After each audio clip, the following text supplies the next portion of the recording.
السلام علیکم ورحمۃ اللہ وبرکاتہ۔ اعوذ باللہ السمیع العلیم من الشیطان الرجیم من ہمزہ ونفخہ ونفثہ۔ بسم اللہ الرحمن الرحیم۔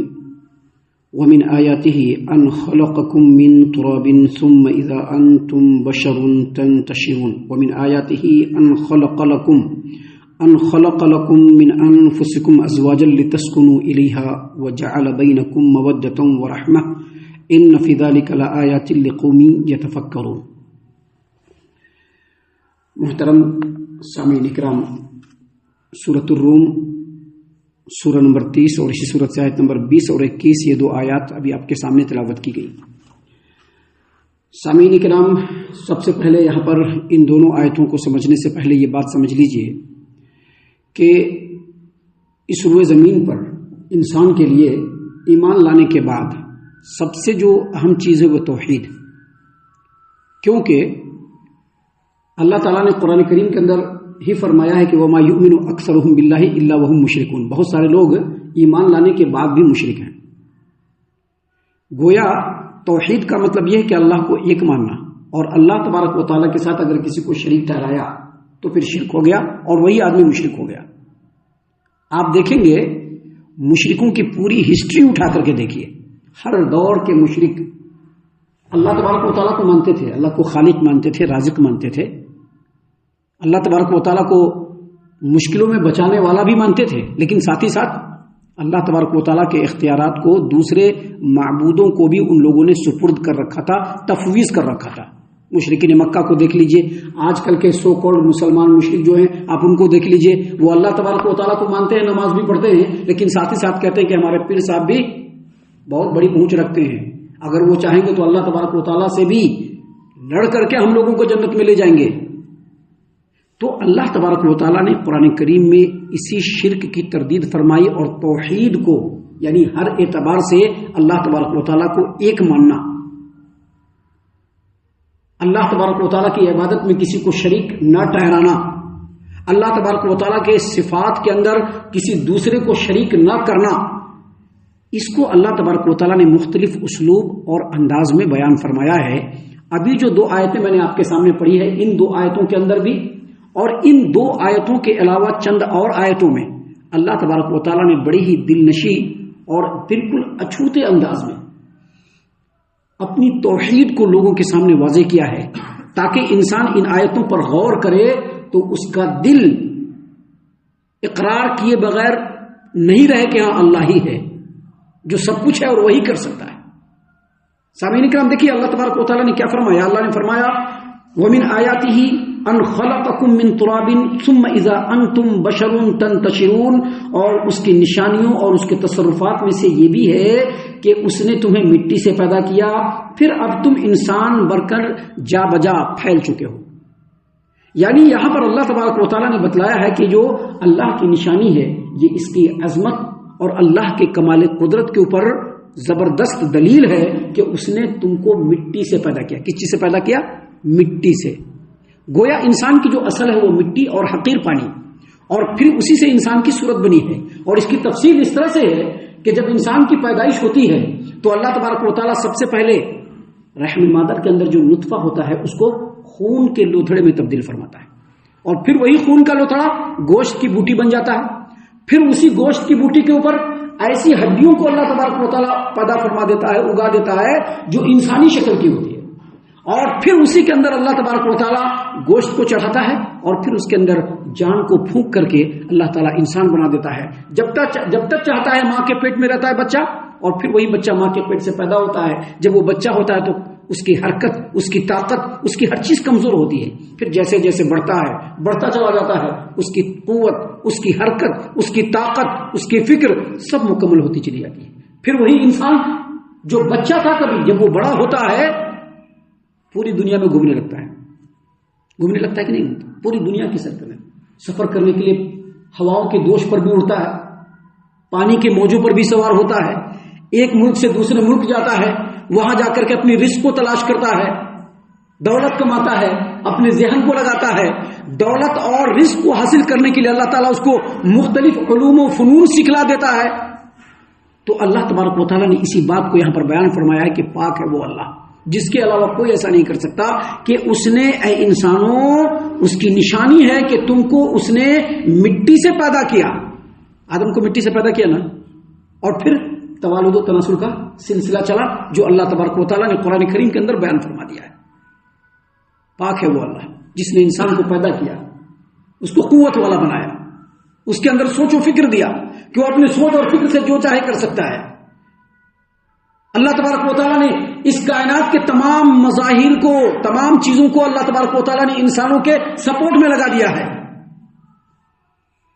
اللہ کے رسول صلی اللہ علیہ وسلم کی حدیث ہے، سنن نبی داؤد کتاب السنہ باب فی القدر، حدیث نمبر 4693، اور جامع ترمذی ابواب و تفسیر القرآن باب ومن سورۃ البقرہ، حدیث نمبر 2599، اور مسند احمد کی روایت ہے، ابو موسیٰ اشعری رضی اللہ عنہ اس حدیث کے راوی ہیں، وہ کہتے ہیں کہ نبی کریم صلی اللہ علیہ وسلم نے فرمایا کہ ابن آدم کو ایک مٹھی مٹی جو تمام زمین سے لی گئی تھی، یہ پوری زمین ہے نا، پوری زمین سے ایک مٹھی مٹی لے کر کے اللہ تبارک و تعالیٰ نے ابن آدم کو پیدا فرمایا، آدم کو پیدا فرمایا اللہ تعالیٰ نے، ایک مٹھی مٹی سے اللہ تعالیٰ نے آدم کو پیدا فرمایا، اور پھر اسی سے اس کی نسل چلی۔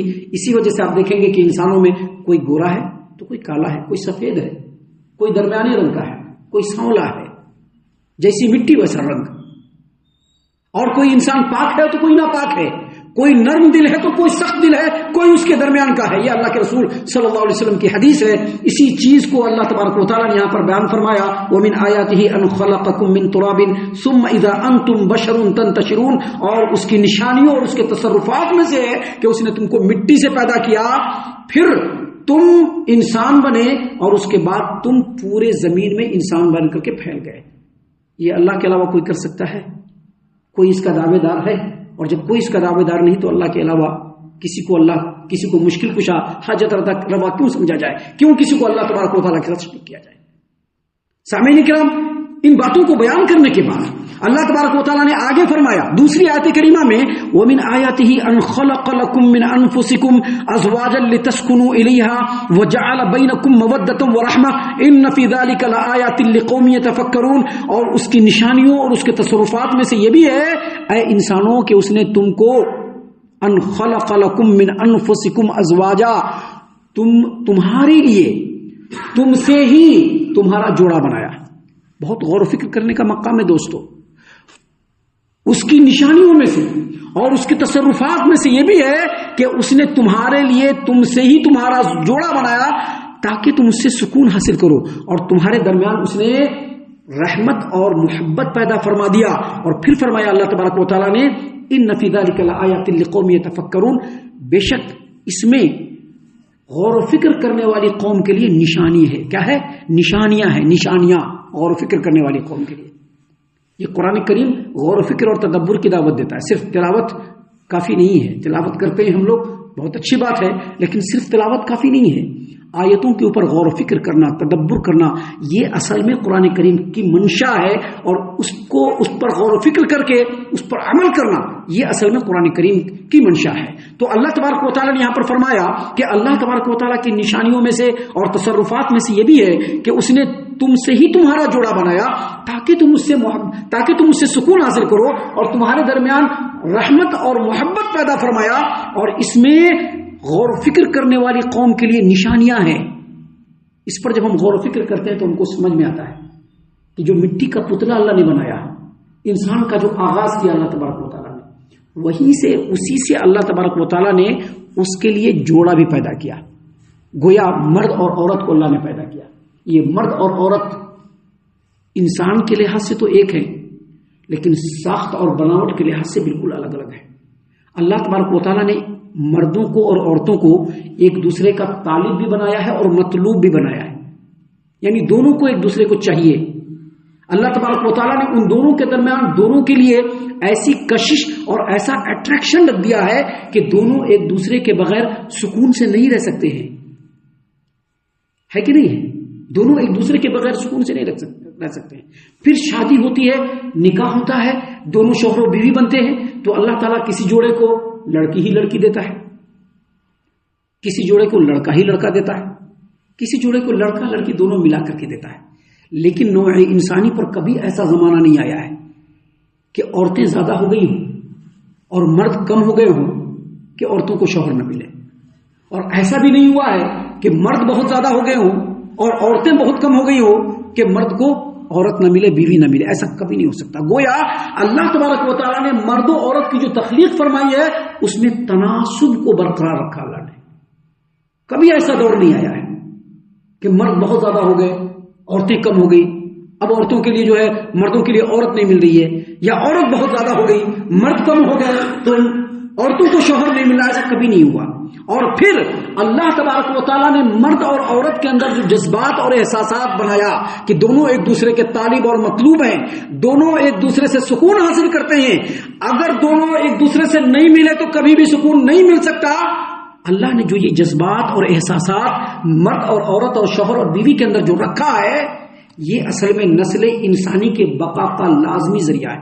اگر یہ نہ ہوتا تو نسل انسانی باقی نہیں رہتا. کیونکہ جب مرد و عورت ملتے ہیں، شوہر و بیوی بنتے ہیں، وہاں سے سماج بنتا ہے، تمدن اور معاشرت کی داغ بیل ہوتی ہے، وہیں سے ایک پورا معاشرہ تیار ہوتا ہے.